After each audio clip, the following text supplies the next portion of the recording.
Irmãos, hoje, aniversário do irmão Otávio. Balança a mão aí, irmão Otávio. Aniversário do irmão Otávio. Então, eu vou contar uma coisa que você não sabia.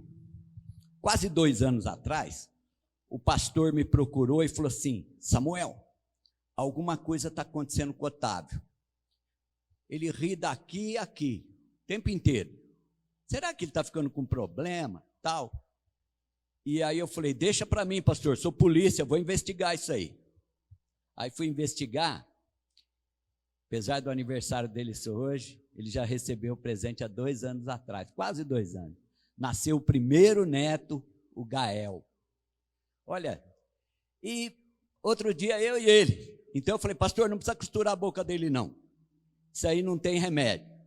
O neto, o pai, não sente tanta alegria como sente o avô, né?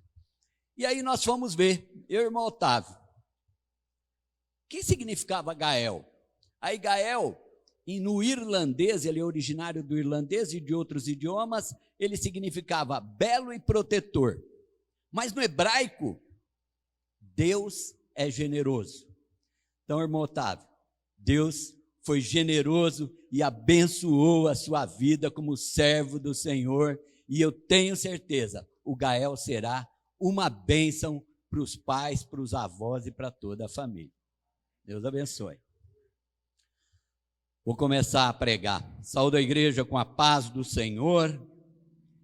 Convido você para abrir a sua Bíblia. Antes eu queria falar.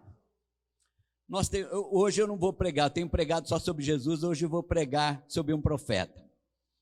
Os estudiosos dividiram para efeito de estudos 4 profetas como sendo profetas maiores e 12 profetas como profetas menores. Não significa que o profeta maior ele é melhor do que o profeta menor, não. É apenas didaticamente pelo tempo em que eles profetizaram e pela quantidade de livros que eles escreveram. Então nós temos Isaías, Jeremias, Daniel e Ezequiel, os 4 profetas maiores. 5 livros dos profetas maiores, porque Jeremias escreveu também Lamentações de Jeremias. E depois nós temos os 12 profetas menores, Abacuque, Joel e todos esses Jonas e todos os profetas que nós conhecemos, número de 12. Hoje eu queria falar com vocês, e peço que abram seus livros, no livro do profeta Ezequiel, capítulo 22, versículo 30. Pedi para o Mateus projetar, porque quando a gente está podendo aglomerar, a gente vê que tem alguém sem Bíblia e a gente já manda um irmão se aproximar. Mas atualmente, com essa restrição, nós temos que obedecer, então é melhor projetar. Eu pediria a você que encontrou, se coloque de pé aqueles que podem, em reverência à palavra do Senhor.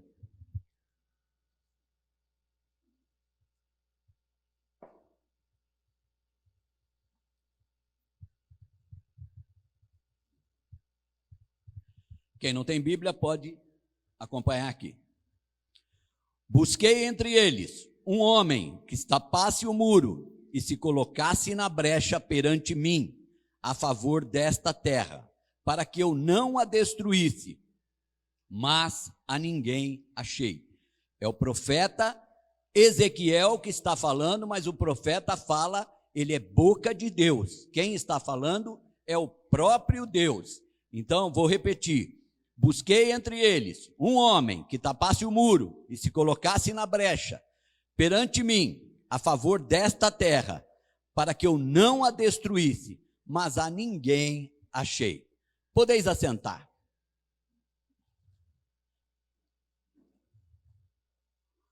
O reino de Israel está dividido, e alguns profetas profetizaram em Israel, e alguns profetas profetizaram no exílio, lá na Babilônia. Caso de Daniel e caso de Jeremias, que profetizou só em Israel, ele não foi para o cativeiro. Mas Ezequiel, ele começa profetizando, alertando os pecados. Só que 10 anos antes da destruição de Jerusalém, ele é levado na primeira leva de cativos e ele vai para a Babilônia.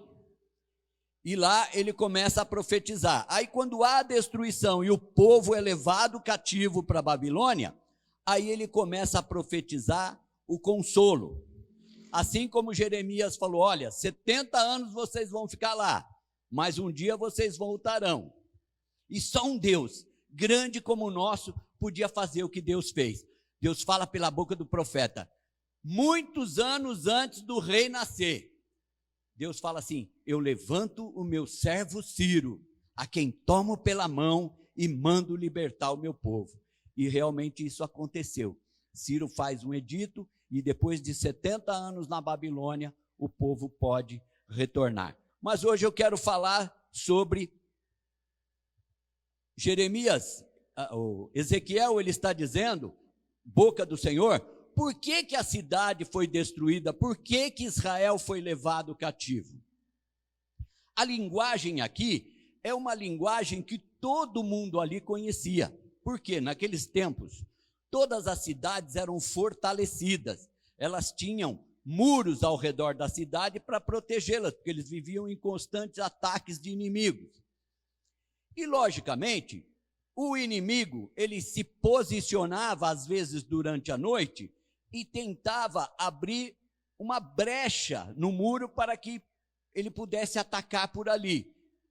Ou então, de guerras anteriores, muitas vezes ficava uma ruptura. Então, e ali onde aquela cidade ia se defender, ela punha o seu melhor pelotão, onde ela era mais vulnerável, onde havia uma abertura, onde havia uma ruptura, eles colocavam os seus melhores guerreiros ali, porque o inimigo entraria por ali. E Deus, usando essa figura de linguagem, ele fala justamente isso. Olha, por que que a cidade de Jerusalém foi destruída? Por que que o povo foi levado cativo? E ele fala assim, ó, procurei um homem que se colocasse na brecha em favor da cidade, mas eu não encontrei ninguém. O que que isso tem a ver com a nossa vida hoje? Querido, amém para os outros irmãos, amém para as outras igrejas, amém para os outros ministérios, mas Deus quer falar conosco esta noite. Deus não quer um irmão que fale 5 idiomas, que tenha teologia, que seja formado em Harvard e que seja um grande empresário. Não quer uma mulher que seja prendada, maravilhosa, que tenha doutorado em teologia. Ele está dizendo assim, procurei um homem, vamos, né? Hoje em dia está muito, se a pessoa não gosta, então, ó, procurei um homem, uma mulher, que se colocasse na brecha. Então, o Senhor quer falar conosco esta noite, para dizer, ó, eu conto com você para mudar a história da tua casa, da tua família. Eu conto com você para mudar a história da tua empresa. Eu conto com você para mudar a história da tua cidade. Eu conto com você para mudar a história de uma nação. Muitas vezes a história registra, um homem mudou a história. 1400, um padre chamado John Ross, ele começa a pregar contra aquelas heresias que a Igreja Católica estava fazendo. Os protestantes não existiam, só tinha a Igreja Católica no cristianismo. E ele começa a protestar contra aquilo que eles estavam fazendo de errado. Lógico que o bispo, o arcebispo, o cardeal, o papa, ninguém estava gostando daquilo. E num tribunal ele foi condenado à fogueira. E quando ele estava na fogueira, veio o carrasco e disse, nega tudo isso que você está falando, pede clemência e você viverá. E John Ross falou: eu não posso negar aquilo que Deus está mandando eu falar. Hoje, vocês matam um ganso, mas daqui a 100 anos, Deus levanta um cisne e vocês não irão conseguir matá-lo. E ele morreu na fogueira. 100 anos e 4 meses depois da morte de John Ross, Martinho Lutero, em 1500, prega na Catedral de Lindenberg as 95 encíclicas que vão dar origem à Reforma Protestante. E hoje nós estamos aqui porque estes homens, no passado, resolveram se colocar na brecha, tapar o muro, para que alguma coisa mudasse na história.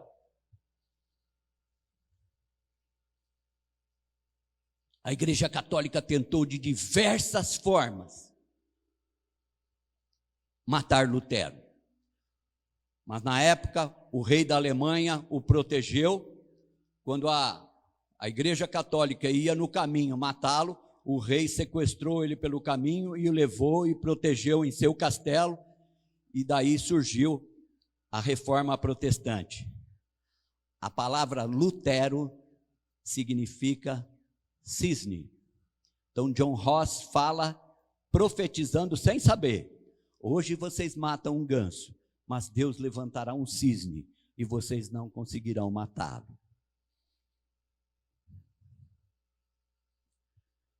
Não basta nós estarmos na igreja, não basta nós estarmos na família, não basta nós estarmos na cidade, nós temos que nos colocar na brecha.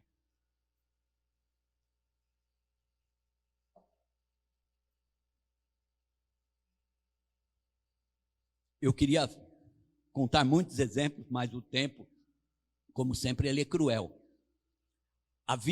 Eu era capitão, comandava na Vila Guilherme, em São Paulo, e ali, próximo à antiga detenção, era um lugar que à noite tinha muito travesti, muitas prostitutas.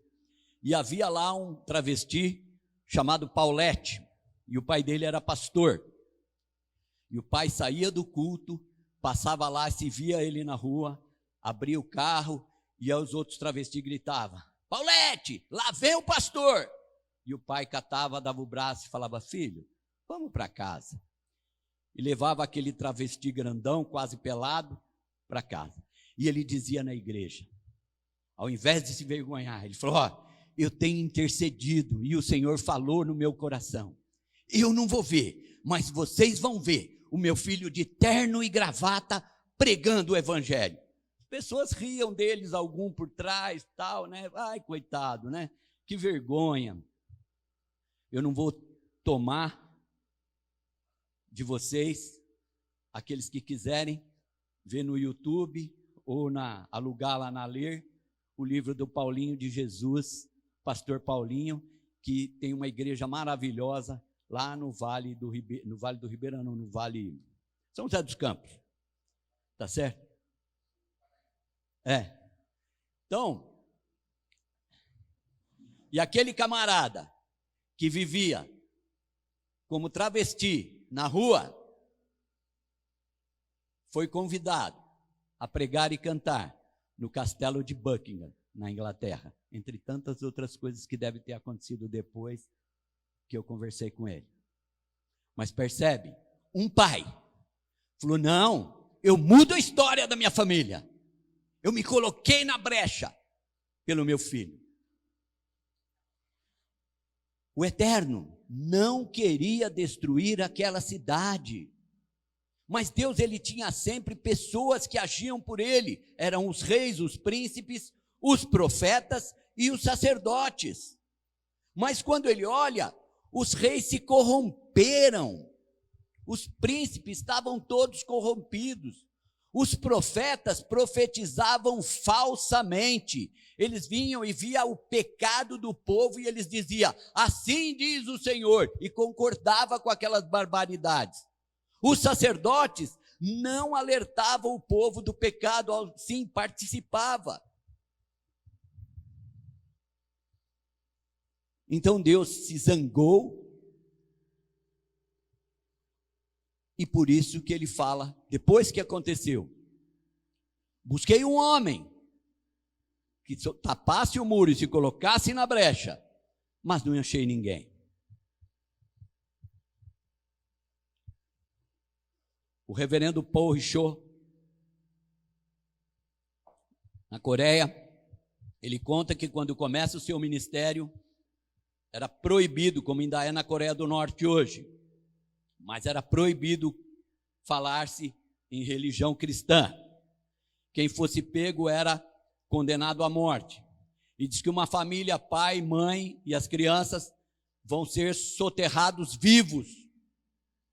E fizeram um buraco, puseram o pai, a mãe e as crianças, e a máquina vem empurrando a terra sobre eles.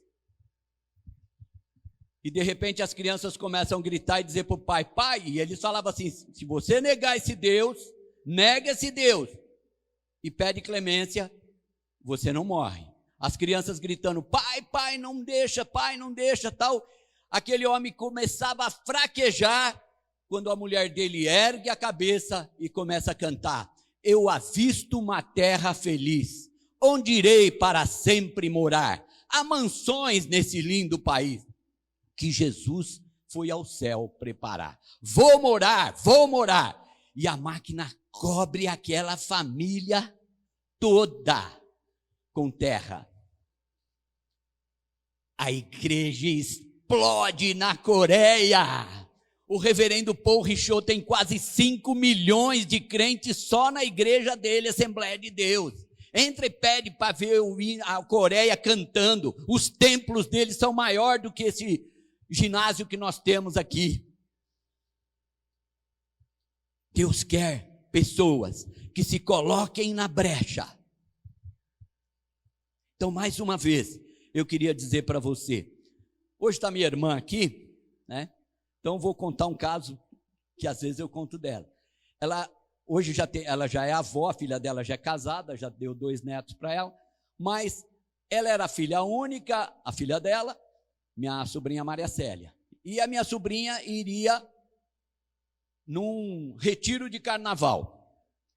Mas ela só queria ir se a amiguinha fosse. E a amiguinha era ligada com esses movimentos. Se vira, pastor Gui. Acha a cadeira aí e senta. O que acontece? A menina era ligada em movimento de bruxa. Aquelas cartãozinho lá. Consulte sempre uma bruxa. E aí o que ocorreu? A minha sobrinha precisava ir no retiro. A minha irmã pegou, resolveu e pagou para aquela menina ir no retiro. Aquela menina se converteu no retiro e quem ia ser uma bruxa se tornou uma bênção. Então há coisas que nós podemos fazer e mudar a história de uma família, de uma vida, de uma cidade, de uma nação.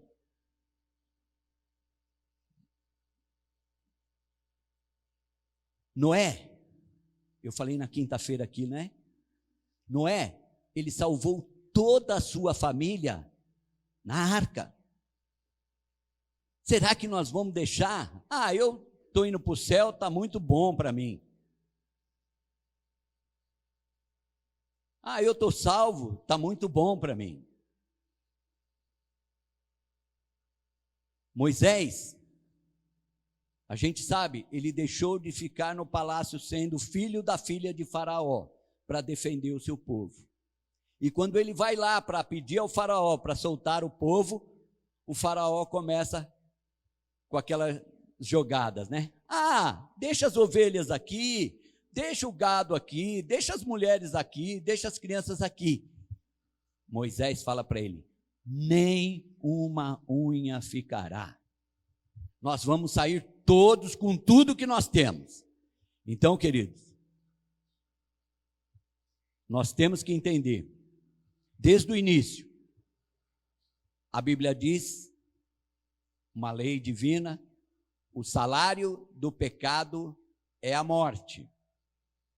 Então, quem pecasse, a lei já dizia, vai pagar com a vida. Mas havia uma forma de se safar de perder a vida. A pessoa pegava um cordeirinho, sem defeito, sem mancha. Cordeiro é uma ovelha precoce, nova ainda, né? E ele criava aquilo com amor, e na festa, quando ele ia no templo, ele viajava da cidade onde ele estivesse até o templo e levava aquele cordeiro. Imagine no caminho, aquela pessoa viajando, seja de camelo, seja a pé, seja de carroça, ele vai viajando e dando água para aquele animal, dando alimento para aquele animal, sabendo, ele vai morrer no meu lugar. Então, um cordeiro era sacrificado pelo pecado. Mas quando João Batista olha Jesus descendo no Rio Jordão para ser batizado, João Batista fala: eis o Cordeiro de Deus que tira o pecado do mundo. Então, um cordeiro foi sacrificado definitivamente. E quando Jesus estava na cruz, sempre na Semana Santa a gente gosta de pregar as 7 palavras da cruz que Jesus falou, mas 2 eu queria ressaltar hoje. Ele fala: tenho sede. E aí deram um vinagre, ele nem bebeu, mas ele falou tenho sede, porque ele queria gritar esta palavra que ele grita em grego koiné. Tetelestai significa está pago, eu paguei o preço. Então, hoje, nós não podemos deixar de falar para as pessoas que Jesus morreu naquela cruz, não pode ficar em vão para os nossos amigos, para a nossa família, para as pessoas que estão ao nosso redor, para as pessoas que cruzarem o nosso caminho. Essas pessoas têm que saber que Jesus pagou o preço, não há mais nada a reclamar, mas primeiro, nós temos que aceitá-lo e segui-lo.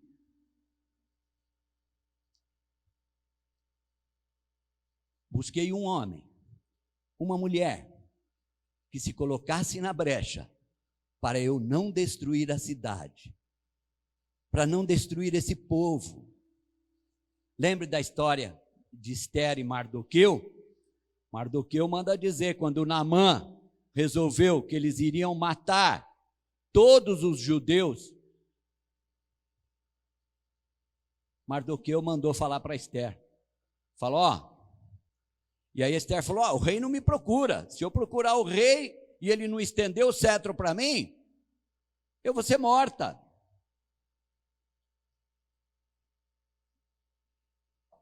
Mardoqueu falou para ela, mandou um recado, se te calares neste tempo, socorro de outra parte virá.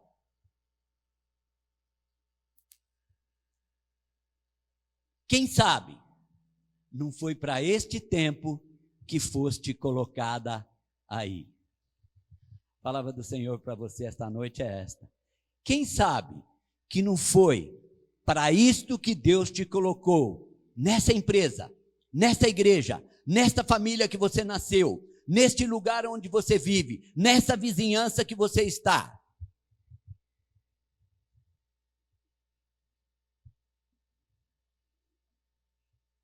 Na quinta-feira eu falei uma frase porque ela me impactou. Fala, no princípio criou Deus os céus, a terra e tudo que há pela palavra. E hoje Deus continua falando e muitas pessoas não querem ouvir. Mas nós, eu já estou caminhando para encerrar, eu queria dizer, nós temos que pedir ousadia ao Senhor, cada dia mais, sabedoria, para falarmos do amor de Jesus para toda a nossa família, para todos os nossos amigos, para toda a gente que cruzar o nosso caminho, nós temos que falar do amor do Senhor. Se coloque na brecha, não aceite a situação. Mas eu não sei falar.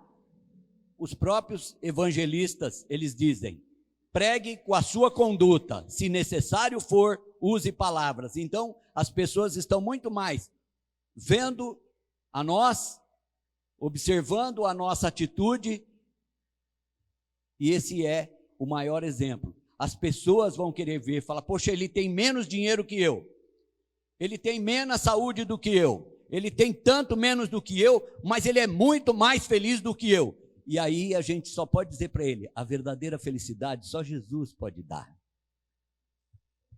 Amém? Eu já queria entregar para o irmão Francisco o microfone, antes pedindo para colocar de pé os novos diáconos consagrados lá no Taquaral. Se coloquem de pé. Que beleza, hein? Parabéns, pastor Gui, parabéns a nossa filial lá, Conexão com Cristo, lá no Taquaral. Deus abençoe a vida de vocês, e é uma alegria muito grande aqui, tá certo? Depois vocês procurem, mesmo com esse problema da pandemia, mas vocês procurem o pastor Jarbas, que ele vai dar 30 abraços em cada um, tá bem? Deus abençoe. Irmão Francisco. E o Senhor seja exaltado sempre.